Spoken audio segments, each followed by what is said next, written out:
Olá pessoal, iniciamos agora o bloco 23. Continuamos no tema de como elaborar a sua papelaria, né? A papelaria do seu escritório. No bloco passado nós falamos sobre a paleta de cores, como você pode escolher, onde você pode obter inspirações, sobre os números do Pantone. E agora eu quero falar com vocês um pouco sobre... aqui é só do livro, tá? Mas como eu já mostrei o livro para vocês, eu deixei aqui só essa parte que eu considerei importante para deixar aqui no material de vocês. E agora eu quero falar um pouco sobre o estilo, tá? O estilo, pessoal, logicamente, como eu já falei aqui, ele vai depender do seu gosto, daquilo que você escolheu, do seu nicho, do seu público-alvo, da persona. Ele vai depender do seu branding, do seu objetivo, todas aquelas questões que nós já abordamos aqui, tá? Então é muito importante você fazer com que uma coisa que você escolheu, que você determinou, tenha o mesmo padrão das demais. A base, a essência, tá? E para isso, eu preciso falar só um pouco mais sobre estilo com vocês daqui a pouco para vocês entenderem melhor o que é isso, tá? Mas aí logo mais a gente fala sobre isso. Além disso, você tem que pensar nas linhas. Que linhas que você vai usar na sua produção? Linhas retas, linhas curvas. É muito importante você pensar nisso tudo, tá? Em como você vai organizar. As fontes que você vai usar e estabelecer um padrão. Então, vamos supor, nas suas petições, nos seus contratos, que fonte você usa, qual a tipografia que você utiliza, para que o seu escritório como um todo faça isso, né? Produza da mesma forma os materiais que você produz, que você quer que eles produzam. As imagens também, que a gente pode entender também como imagem, as texturas que você vai usar, por exemplo, lembra que eu mostrei para vocês até a parede, que eram triângulos, e eu consegui associar imagens geométricas com traços retos com a letra cursiva, né, imitando uma assinatura. E aí é uma questão sua de estilo também, e aquilo que você quer passar, tá? Então você vai escolher isso, pensar nisso bonitinho, sempre de forma que fique harmônica, tá? A tipografia que a gente já falou, que é a estrutura daquele seu texto, vai pensar também no alinhamento, em como você vai chamar atenção para determinados tópicos, qual que é o padrão utilizado pelo seu escritório, qual o padrão que você quer que ele utilize. O logotipo e os não tangíveis. O que são não tangíveis, pessoal? São as sensações, os valores, os princípios, tudo aquilo que você quer passar. Então, lembra que eu falei para você que o branding é a imagem que você quer passar, sua imagem pessoal e profissional, sua imagem como um todo. Dentro do branding está a identidade visual. Então, veja, se a identidade visual está dentro do branding, ela precisa estar na mesma sintonia, ela precisa ter harmonia, eles precisam conversar. Você não pode estabelecer uma imagem e fazer todos os seus materiais completamente diferentes do seu brand, do seu objetivo principal, vai destoar, tá? E aí você, lembra também que eu falei para vocês que as cores, elas transmitem, até mesmo citei nesse livro, algumas sensações de segurança, de medo, de ciúmes, de irritabilidade, de confiança. Então, tudo isso tem que estar subliminarmente em todo o seu material, que é aquilo que você quer passar. Você quer passar uma imagem clássica, porque esse é o seu perfil, porque esse é o perfil da sua persona, o perfil do seu público-alvo. Então, você tem que passar essa sensação também no seu material visual. Tá? Também valores, tudo isso está diretamente relacionado à sua identidade visual. Tá? O que você quer transmitir com aquilo? Tem que ser algo pensado. Se você for fazer esse trabalho junto com um profissional, melhor ainda, porque ele vai te guiar, ele vai te ajudar a entender esse processo, tá? Mas é importante que você já vá trabalhando esses conceitos no seu dia a dia, tá? E para você só entender um exemplo, gente, é um exemplo, pelo amor de Deus. E também o passo que eu vou te mostrar aqui, algumas coisas que a gente entende como clássico e como moderno,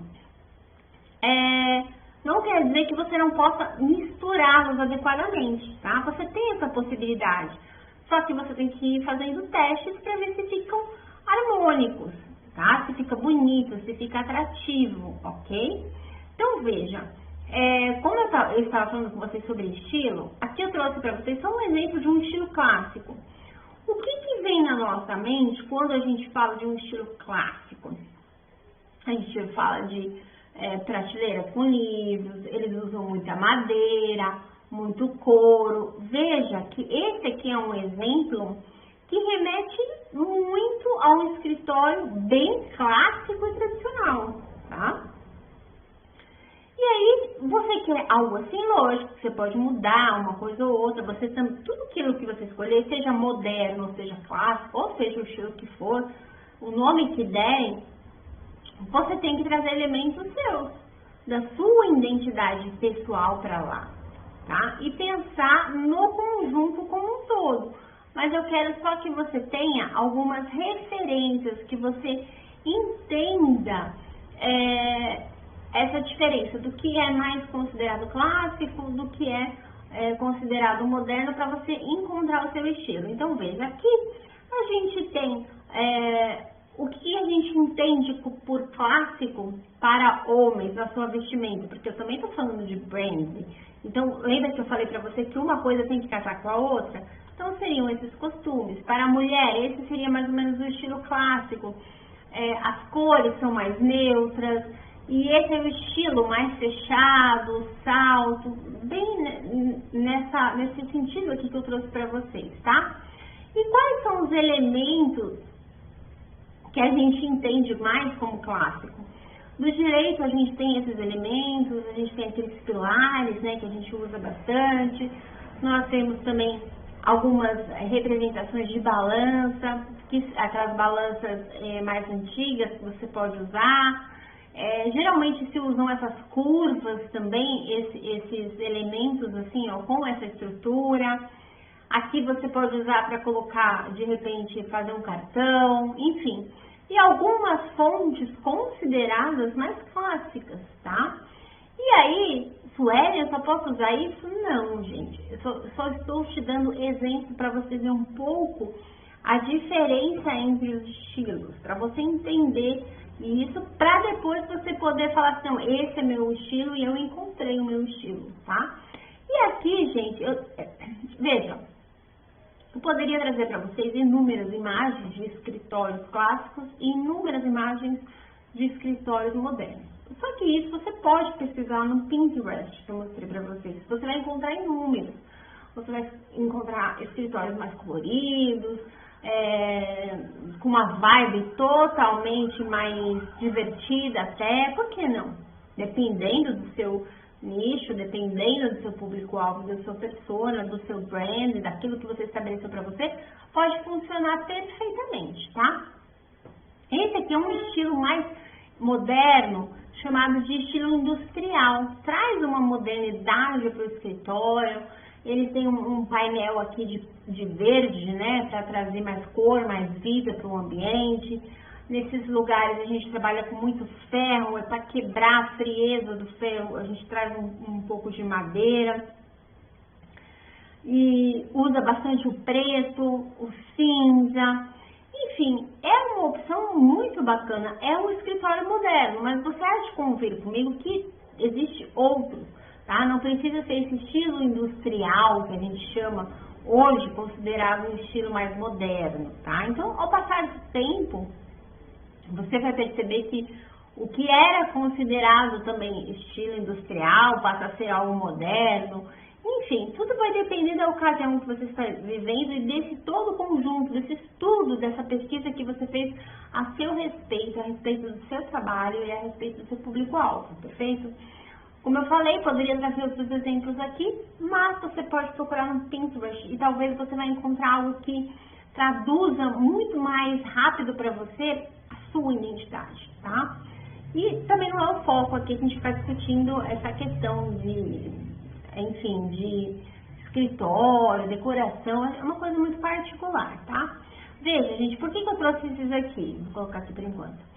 Ele está de terno, mas ele está com um costume mais justo, ele está de tênis e ele está de mochila. Eu acho muito bacana esse estilo. Pro dia a dia, você não vai para uma audiência, você não tem um compromisso mais sério. Eu acho que conforta super bem o advogado ir com esse tipo de roupa para o escritório. Mas veja, tudo tem que conversar, como eu falei. Você não deixa de estar social, mas você está um pouco mais moderno, né? Vamos dizer assim. Aqui você vê, ele está de sapato. Enquanto esse aqui está de tênis, esse aqui está de sapato. Só que ele está com uma camiseta, estilosa, mas uma camiseta. Ele não está com uma camisa e com uma gravata, tá? Mas ele está arrumado, ele está perfeitamente capacitado para atender o cliente dentro do nicho dele, tá? E esse aqui, então, eu acho muito bonito. Ele também está com um costume mais justo, porque é um estilo mais moderno, tá? Mais atual. Também está de tênis branco, que hoje o tênis branco é uma febre, né? Todo mundo usando. A camisa está um pouco mais aberta, você vê igual esse aqui. Dobrada a manga dessa forma, que geralmente ninguém usa. Quer dizer, os tradicionais, aqueles advogados mais antigos, não usam dessa forma. O estilo mais clássico não vai usar assim. Mas eu acho bem interessante. É uma opção também de você estar sempre bem arrumado, mas ao mesmo tempo descolado, né? E aí vai depender tudo aquilo que a gente já conversou, que é do seu estilo, do seu nicho, tá? E para as mulheres eu também pensei nisso aqui, ó. Na verdade, por exemplo, pessoal, as roupas que eu utilizo no meu dia a dia. E pra mim, dentro do meu segmento, dentro da minha persona, funciona super bem. Nunca tive nenhum problema. Óbvio que, gente, vamos ter bom senso, porque sempre tem aquelas pessoas que, críticas, que não entendem o que a gente está falando e falam, ai, mas não vai para uma audiência assim. Já vi, né, pessoas assim indo para uma audiência assim. Já presenciei, creio que vocês também. Mas, cada local, você tem que se comportar da maneira adequada, perfeito? Você vai para um velório, você não precisa ir de preto, né, como antigamente. Mas você não vai com uma roupa de balada para chamar atenção, não vai se portar de uma forma ali alegre, porque você está no velório, você tem que ter um respeito, não é mesmo? Você vai para um casamento, geralmente um casamento tradicional, os convidados não podem, as convidadas principalmente de branco, porque é a cor da roupa da noiva, a maioria, não todos, né, obviamente. Mas você vai para uma audiência com uma roupa mais formal, né? Tenta ir com costume, enfim, uma coisa mais fechada, mas você não vai para uma balada com um terno, geralmente. Você vai com uma roupa diferente. Então, tem essa diferença de local também. Então, tudo isso você tem que aprender a se portar e saber diferenciar as ocasiões. Uma coisa é você ir para o escritório trabalhar com essa roupa, outra coisa é você ir para um cliente, apresentar o seu escritório, aí você pode um pouco mais formal, mais clássica, né? E aí também vai depender do que? Além do seu brand, do seu cliente, de tudo mais que a gente já conversou aqui, vai depender do local que você vai, tá? Tem lugares que tem uma roupa que você tem que vestir mais adequada àquela ocasião, tá? Não é que você tem que estar daquela forma todos os dias, sempre em todos os lugares. Não é bem isso, tá? E eu só estou trazendo esses exemplos para vocês entenderem que há diferenças. Aqui são exemplos mais modernos, as letras, as cores, as fontes, o que a gente usa mais atualmente, tá? Mas veja, pessoal, isso tudo que eu estou trazendo para vocês são apenas referências, é só para você entender a diferença das coisas, tá? Não quer dizer que você não possa misturar, não quer dizer que você não possa alterar, eu só quero que você entenda que sim, há possibilidade de você criar sua identidade visual, só que você tem que se conhecer, ter o seu brand, conhecer a sua pessoa, conhecer a sua pessoa, né, obviamente, mas a sua persona, o seu público-alvo, o nicho, fazer um planejamento, isso é extremamente necessário, tá? Depois que você já definiu a sua paleta de cores, o seu estilo e tudo que a gente já conversou aqui, você pode, duas opções para ninguém achar ruim: contratar um profissional para te ajudar, e de qualquer forma você vai ter que responder muitas das perguntas que a gente levantou aqui, muitas questões, e criar o seu material, tá? E se você quer criar o seu material, ou pelo menos assim, Suelen, eu não vou criar do zero, mas eu quero ter essa autonomia de que se eu precisar criar qualquer documento, eu vou conseguir. É o que a gente vai fazer no bloco seguinte, e começamos a fazer a sua logo, tá bom?